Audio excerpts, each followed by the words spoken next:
la relation aérienne est assez forte et on va le voir, elle peut être encore plus forte certainement demain.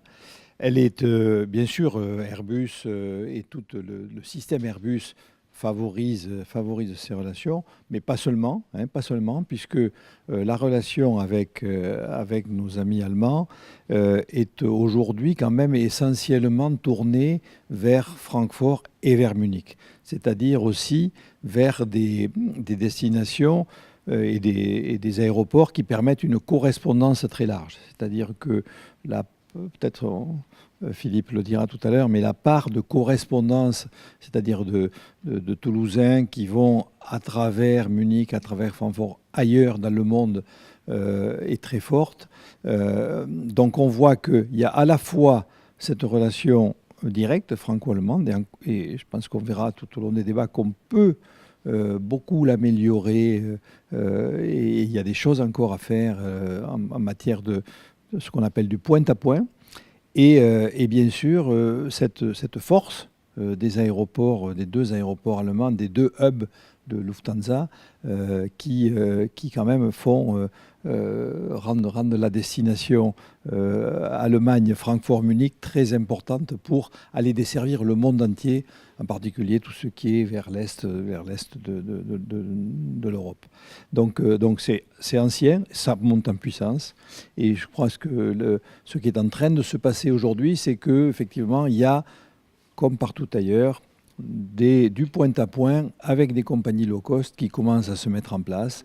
Et ça va certainement s'accentuer et permettre le développement de la relation encore plus forte, avec bien sûr l'avantage du low cost, c'est-à-dire des tarifs meilleur marché. Donc faciliter cette relation entre nos deux régions et nos deux pays. Je pense qu'on a une relation à peu près conforme à notre ranking, à notre rang par rapport aux autres aéroports régionaux. Ce qui caractérise, alors c'est un dada que j'ai, mais je pense que c'est une réalité, ce qui caractérise et la différence principale entre les grands aéroports allemands et les aéroports régionaux français, c'est qu'ils sont beaucoup plus ouverts sur l'international que nous le sommes. Et je pense que Philippe le dira tout à l'heure, c'est quand même un des axes forts de développement. C'est-à-dire que les aéroports, Munich, Francfort, mais aussi Hambourg, Düsseldorf, Berlin, sont quand même largement ouverts vers l'international, beaucoup plus que le sont nos aéroports régionaux, où on souffre en France du centralisme démocratique, d'où l'intérêt de ces réunions ici et de ces initiatives pour montrer qu'il y a de quoi, il y a un développement important à faire. Le trafic donc avec l'Allemagne représente un peu plus de 700 000 passagers, ce qui est conséquent, mais qui ne fait que finalement 8% que du total de notre trafic. Et donc je rejoins tout à fait ce que dit Jean-Michel. Il y a encore de la place pour faire beaucoup mieux. Sur ce trafic, aujourd'hui, nous avons une part croissante des low cost. Il y a 3 ans, ces compagnies représentaient 5% seulement du trafic total. Aujourd'hui, c'est quasiment le tiers qui est alimenté par ces compagnies. Arrivée notamment de Ryanair. Oui, de Ryanair et d'EasyJet. Oui, tout à fait. Autre effet de surprise, c'est que la plupart des passagers qui voyagent sur ces lignes sont français. 2 tiers des passagers alimentant le trafic entre Toulouse et l'Allemagne sont d'origine française.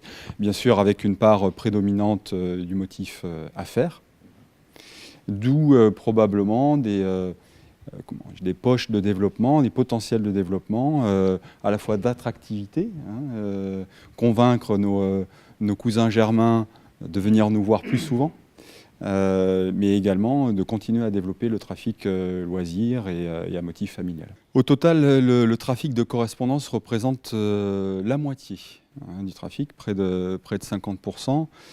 Et c'est bien sûr notre stratégie que d'à la fois continuer à renforcer les liens avec les grands hubs que sont Francfort et Munich, puisque ce sont aujourd'hui des portes vers le grand international pour Toulouse, pas les seuls bien sûr, mais aussi de développer le trafic point à point avec les compagnies low cost. On cherche à renforcer l'existant et notamment les lignes qui alimentent les grands hubs de Francfort et Munich, mais nous souhaitons aussi ouvrir de nouvelles lignes comme lignes sur Brême, Cologne, Hambourg. Nous avons déjà fait plusieurs tentatives, plusieurs essais qui ont été des succès, mais qui demandent à être pérennisés.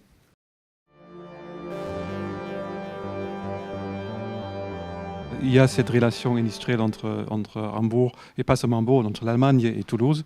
Il y a aussi Hambourg-Brême, il y a Munich qui est très fort aussi. On ne parle pas seulement de l'aviation civile, mais aussi des hélicoptères qui ne concernent pas trop Toulouse, mais aussi les Defense and Space. Et il y a dans les 28 000 à peu près personnes qui travaillent comme à Toulouse pour Airbus, et à peu près pareil en Allemagne. Il y en a beaucoup des Allemands ici et pas mal des Français qui travaillent en Allemagne. Donc déjà ça crée du trafic de passagers aussi pour le VFA, comme on appelle, donc pour le privé des familles qui se déplacent. Mais je vais plutôt parler des voyages professionnels parce qu'effectivement, avec ce travail et l'organisation d'Airbus qui a des usines en Allemagne, en France, évidemment aussi en Royaume-Uni et en Espagne, où pas seulement les pièces sont fabriquées et transportées avec à peu près 1600 vols de Beluga entre l'Allemagne et Toulouse par an et une petite centaine de ce qu'on appelle ferry flight, des avions qui sont transfert de Toulouse à Hambourg au de retour pour une partie de la production, mais c'est aussi pour beaucoup des employés qui voyagent pour les réunions, pour rencontrer des collègues et discuter. Donc on a,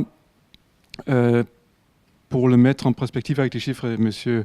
Crébassa, c'est à peu près 62 000 voyages des Airbusiens entre Toulouse et l'Allemagne, dont la grande majorité pour les avions civils, donc à peu près 52 000. Le reste, c'est du Defense and Space, ce qui était Astrium avant. Et là-dessus, je ne compte pas encore les passagers qui transitent par l'Allemagne. Comme moi, très souvent, je voyage dans ma fonction assez souvent et j'utilise les hubs de Munich et Francfort très très souvent parce que pour les voyages vers le Est, vers le Nord, cette offre avec 7 à 8 vols par jour de Lufthansa sur 2 hubs donne énormément de flexibilité de programmer des voyages en fonction des besoins horaires. Un peu plus, je dirais quand même Paris, où il y a certes aussi, je crois, 7 vols par jour sur CDG, mais la flexibilité, peut-être c'est un peu moins. C'est quand même, je dirais, ce n'est pas le sujet aujourd'hui, mais Paris peut-être le deuxième hub pour aller en Allemagne, pour les Airbusiens qui n'utilisent pas les vols charter. Ça, c'est l'autre chose que je voulais mentionner. Donc, à part des voyages qui sont faits en transit en Allemagne, les voyages qui sont faits par Lufthansa pour aller en Allemagne ou par les autres compagnies aériennes, il y a aussi ce qu'on appelle le charter, une navette, un avion affrété. En fait, ce sont 2 avions qui voyagent chaque jour ouvrier entre Hambourg et Toulouse, c'est-à-dire un vol le matin d'Hambourg à Toulouse et un l'après-midi, et pareil de Toulouse à Hambourg, un vol le matin, un vol l'après-midi. Ça, c'est lundi à vendredi, sauf 2 semaines au mois d'août. Et les jours fériés, les week-ends, évidemment, ces vols n'ont pas lieu non plus. Ces vols, c'est des avions affrétés par la compagnie allemande de Germania qui a des avions avec 144 places. Donc, si on fait les calculs, on est à peu près 65 000 places par direction par année. Et là, on est rempli uniquement pour Airbus. Donc, c'est vraiment des vols affrétés, des vols privés, qui atterrissent d'ailleurs dans l'usine de Finkenwerder à Hambourg. Ils ne vont pas sur le site Airbus directement. Il y a une petite, on ne peut pas appeler ça aérogare, mais il y a une petite structure qui a quand même tout ce qu'il faut, sécurité, enregistrement, tout ça. Et on remplit ces vols parce qu'il y a aussi des journées dans la semaine où il y a plus de passagers que les autres. Donc en moyenne, on est rempli 2/3. Donc on a une bonne 40 000 passagers, chaque direction, sur ces vols privés. Et à ça se rajoutent, comme dit avant, les voyages avec les vols de ligne par Lufthansa Direct ou les low cost direct, maintenant qu'il y a aussi, pour aller à Berlin par exemple. et après les transferts par d'autres hubs, Paris, Bruxelles, Amsterdam.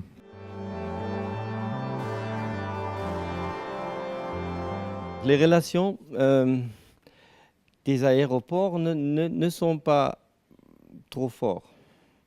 Il y a peut-être 2-3 aéroports qui sont intéressés. Devant mon engagement à Munich, j'étais le directeur à Hambourg. Et dans cette fonction, nous avions eu une très forte relation avec Nice, hein, parce que les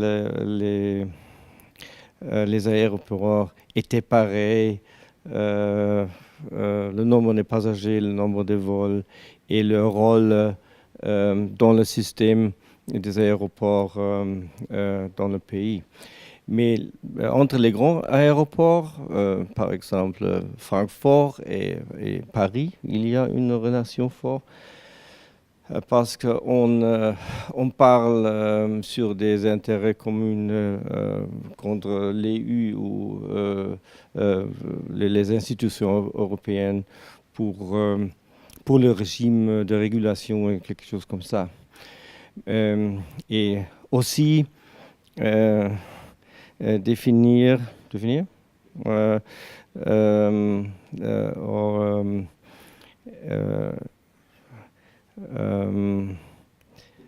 faire des propositions vers les lignes aéronautiques. Alors, le rôle des aéroports de Paris contre Air France, le système Air France, c'est le même problème que Francfort et Munich vers Lufthansa. Les relations sont toujours en tension. Oui. Alors, des intérêts communs. Mais dans les régions, par exemple Toulouse ou Düsseldorf ou, je sais pas, Berlin, je ne connais pas des relations fortes.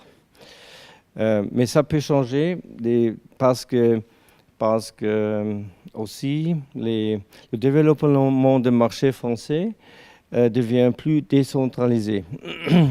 Quand je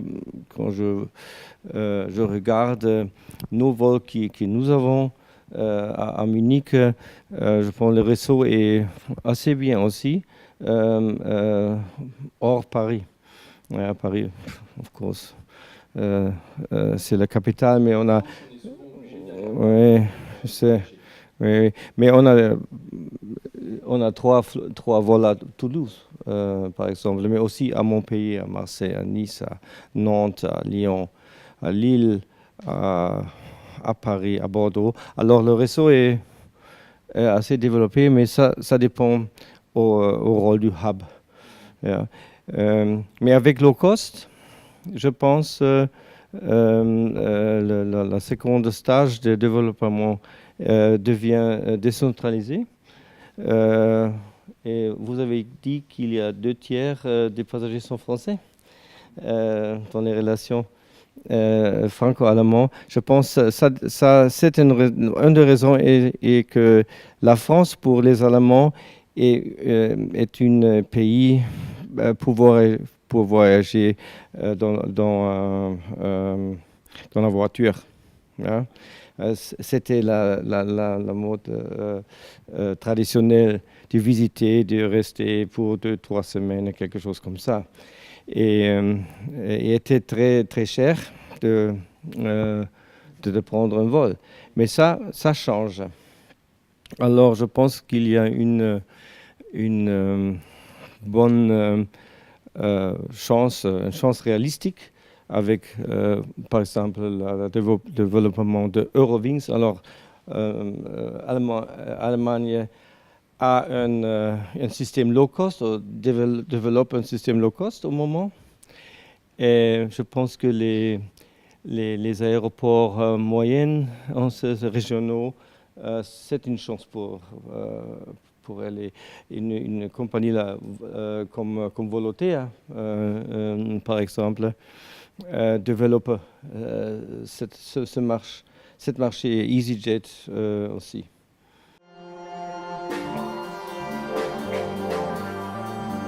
Il faut avoir en tête l'histoire. L'histoire politique allemande, c'est l'histoire d'une fédération.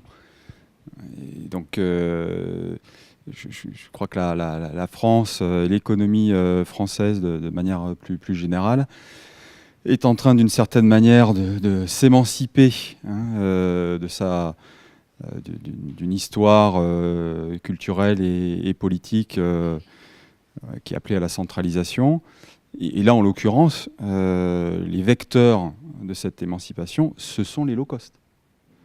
C'est le développement du point-à-point dans des conditions économiquement viables pour les opérateurs et particulièrement intéressantes pour les passagers. Donc nous on joue sur les deux tableaux. C'est-à-dire que nous ne sommes pas un hub. Donc nous sommes en revanche un point d'alimentation important en particulier pour les hubs allemands. Francfort et Munich, à eux deux, représentent 500 000 passagers par an, donc quasiment les 2/3 du trafic. Alors tous les passagers qui vont à Francfort et Munich ne sont pas en correspondance, mais beaucoup d'entre eux. Et en revanche, les villes allemandes, pour le coup plus que les villes françaises, ont des tailles critiques qui font que ce potentiel de cousins germains qui pourraient venir en France sans utiliser la voiture. Et Michael, nous avons des loueurs de voitures très efficaces à l'aéroport. Donc on peut très bien visiter la région en passant par l'aéroport et en utilisant une voiture.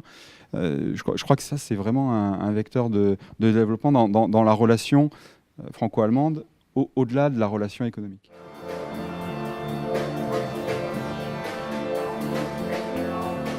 Par à la fois le centralisme démocratique français et puis la volonté de chacun d'être relié à Paris, il y a beaucoup plus d'aéroports en France qu'en Allemagne, d'aéroports commerciaux.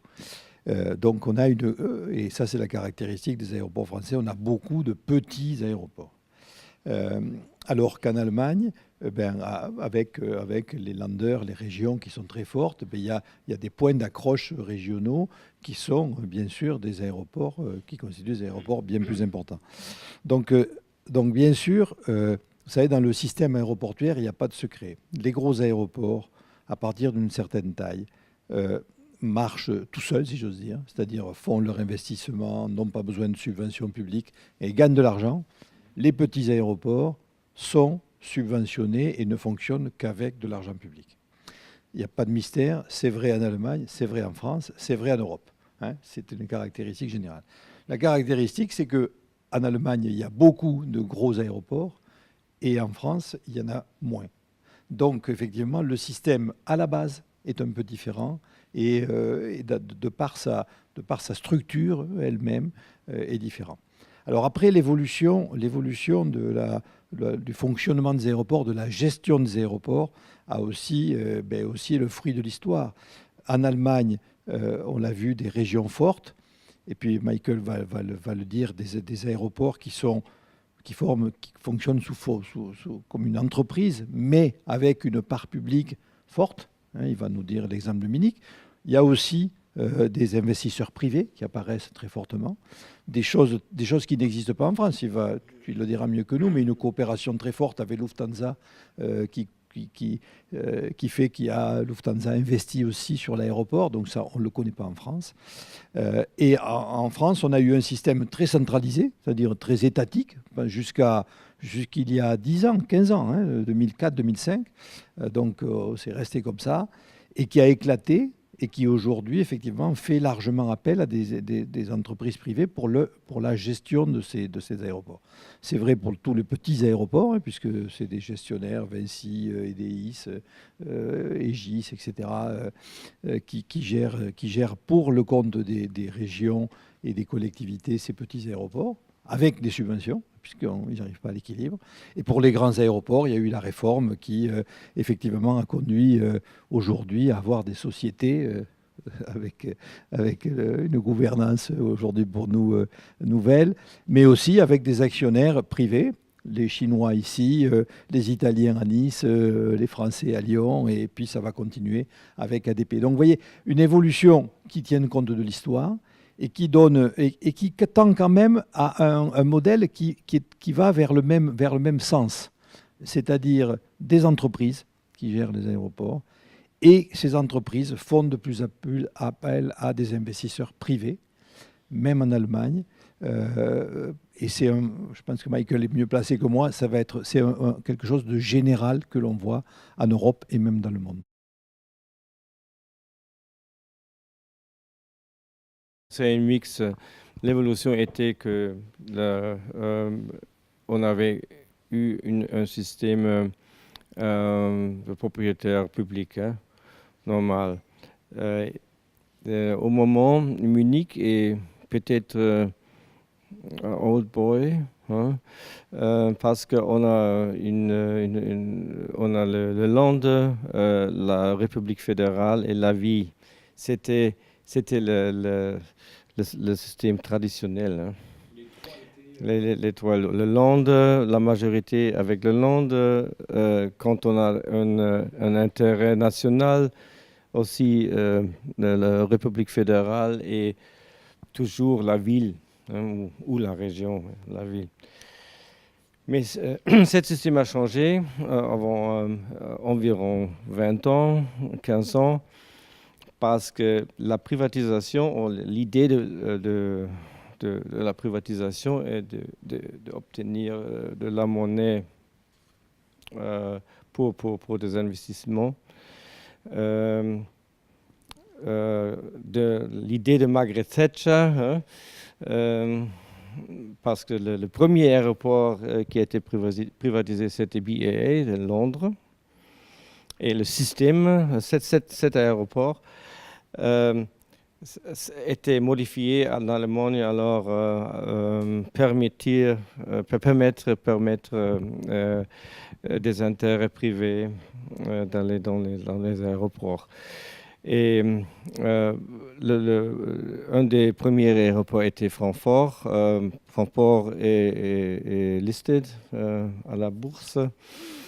Comme ADP, la même chose, mais la discussion qu'on a avec ADP au moment n'est pas alors les donner une majorité. Ce n'est pas le rôle en Allemagne. Le modèle toujours est que la plupart des shares sont avec des propriétaires publics. Hein. Dans tous les aéroports, il y a une des exceptions, très petit aéroport, parce que Weeze au bord des Pays-Bas, c'est 100% privé, mais exception. Et la plupart sont un mix avec des investisseurs privés, Hochtief comme Aegis ou comme Vinci. Mais ces shares sont were sold already, traded. Mais il y a une fallback. La perception est que peut-être ce n'est pas l'idée de privatisation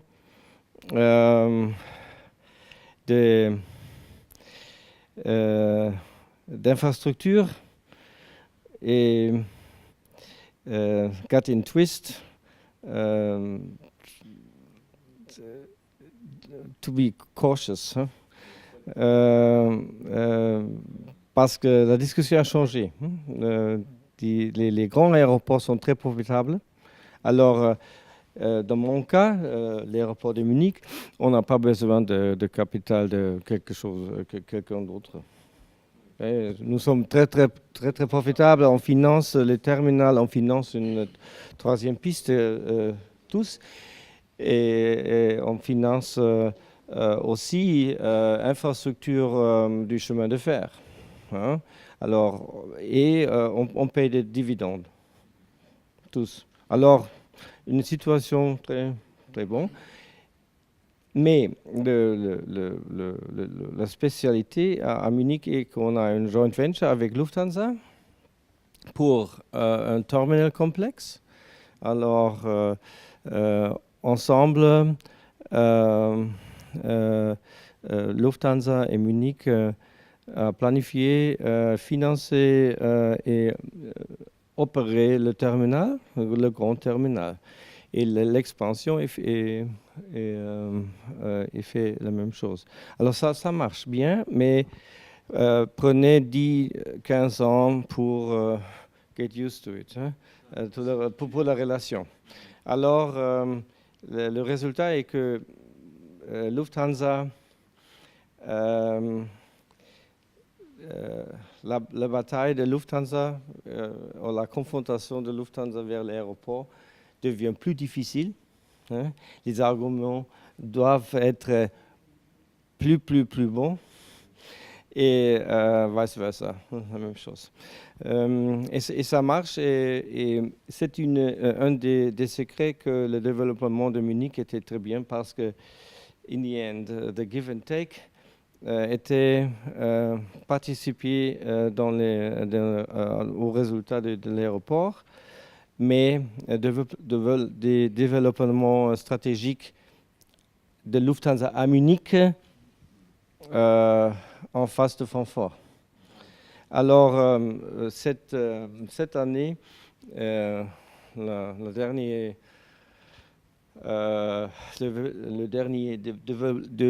développement était que relocation de 24 de Francfort à Munich.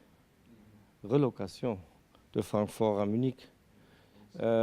Parce que le marché était là, et la relation entre la compagnie aérienne et l'aéroport était au niveau très professionnel. Si, 5 au moment. Oui. C'est un modèle très particulier. Oui. Mais c'était très spécial, et on n'a pas copié ce modèle en Europe. Ouais. Et je ne comprends pas pourquoi. Il faut avoir en tête certaines évidences qui font les différences entre Munich et Toulouse. Hein, la taille, les moyens, l'actionnariat, puisque aujourd'hui le capital de Toulouse n'est pas, ne serait-ce que pour une fraction de pourcent en bourse. Donc oui, alors oui, nous pouvons, et nous le faisons déjà d'ailleurs, hein, établir des relations très particulières avec certaines compagnies aériennes. C'est ce que nous faisons. Elles ne sont pas capitalistiques. Non, elles ne sont pas capitalistiques, bien sûr. Mais en revanche, via des accords bilatéraux, nous avons bien sûr des conditions particulières d'opération et de soutien au développement de certaines compagnies. Ce que je constate en prenant mes fonctions, c'est que l'aéroport aujourd'hui est dans une dynamique extrêmement forte de développement et d'amélioration de la qualité de l'ensemble de ses services aux compagnies aériennes et aux passagers. Les derniers projets qui ont été lancés, notamment des projets de nouvelles infrastructures, ont été lancés sous le nouvel actionnariat. Par ailleurs, il y a une volonté commune de l'ensemble des actionnaires que de développer le trafic international. Et quand je dis international, c'est le grand international, au-delà de l'Europe. Donc nous avons des actions en cours qui concernent l'Asie, en particulier la Chine, le Moyen-Orient et également les Amériques. Hier soir, à l'occasion de l'événement pour Jean-Michel, je discutais avec Air Transat, qui opère aujourd'hui notre ligne sur Montréal, et qui me disait toute la satisfaction que la compagnie avait d'opérer cette ligne entre Toulouse et Montréal. Les taux de remplissage sont excellents, et ils ont l'intention d'augmenter le nombre de vols.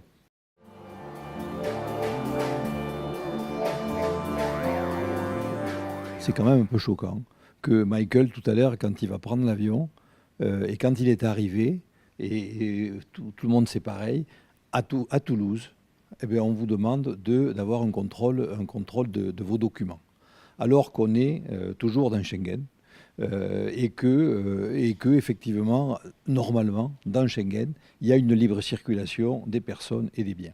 Donc bon, ça c'est le gouvernement l'a fait, il avait ses raisons. Et il les a, bien sûr. Il faut faire attention à la sécurité, personne ne la mettra en jeu et tout ça. Mais c'est quand même un peu incompréhensible que Michael, il va à Paris, on ne lui demande rien.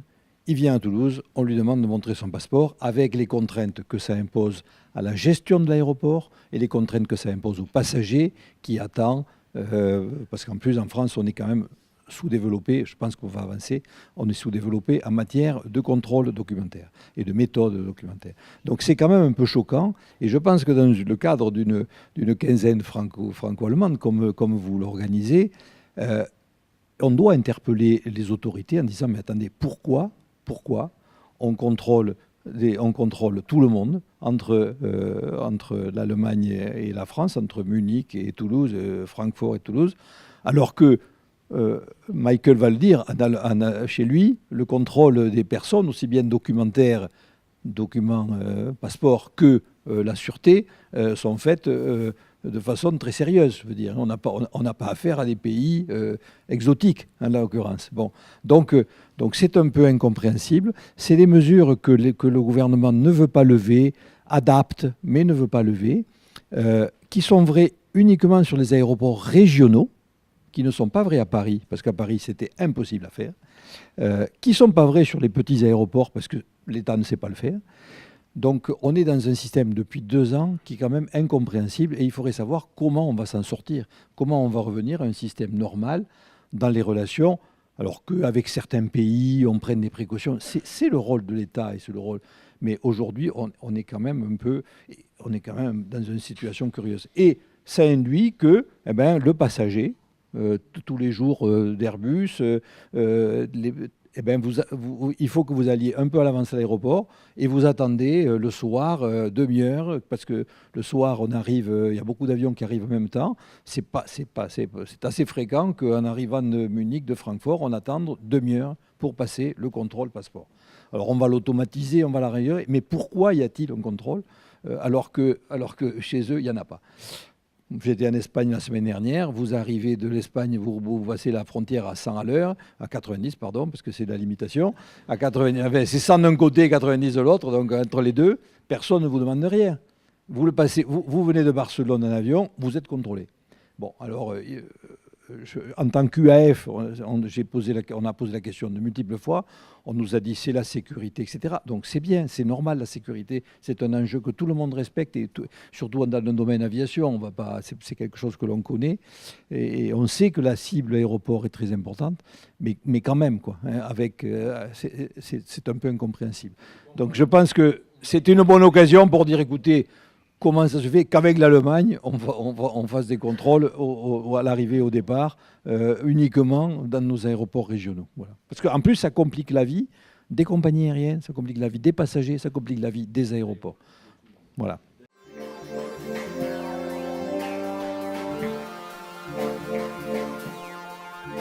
On doit réévaluer la situation et alors prendre des mesures différentes. Hein.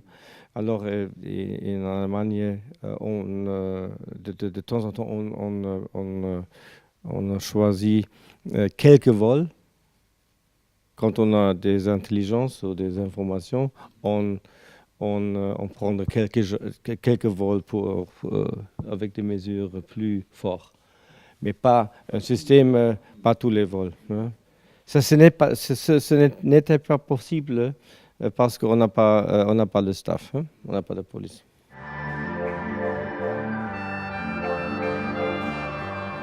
Le rôle de l'aéroport est le rôle d'un développeur. Et l'aéroport de Munich est très grand, mais situé dans une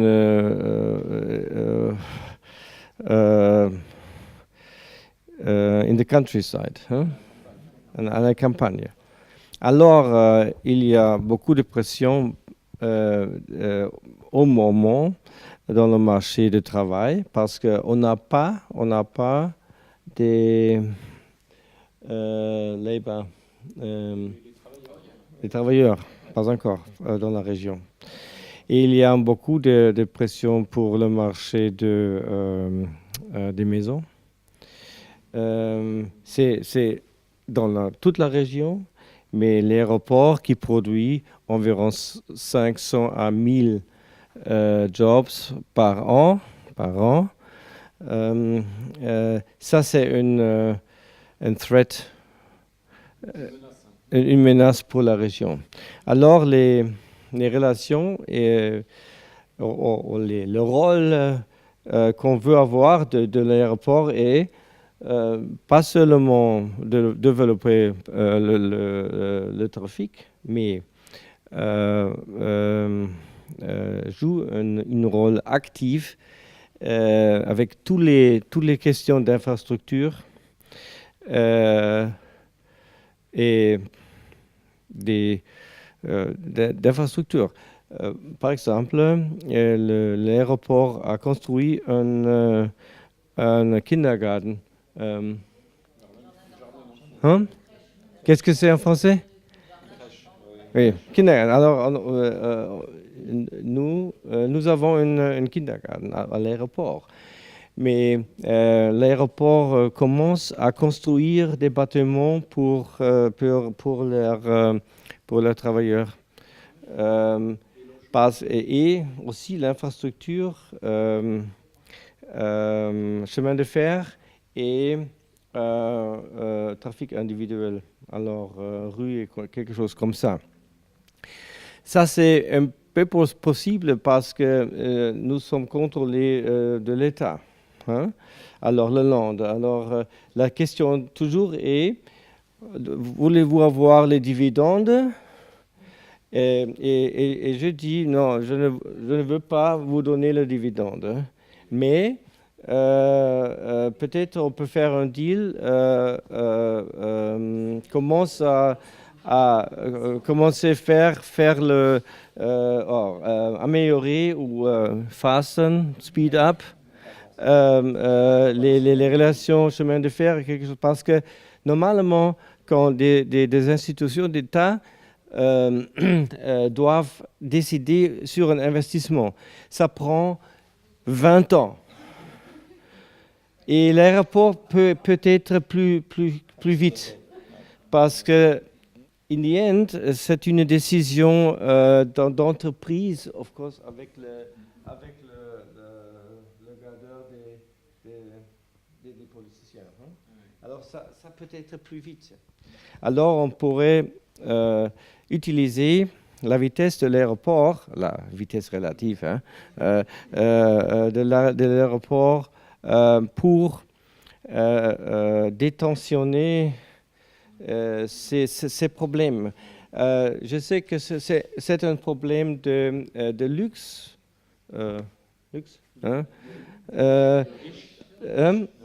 De riches, parce que nous ne discutons pas si on a de croissance, mais seulement comment de contrôler et gérer la croissance.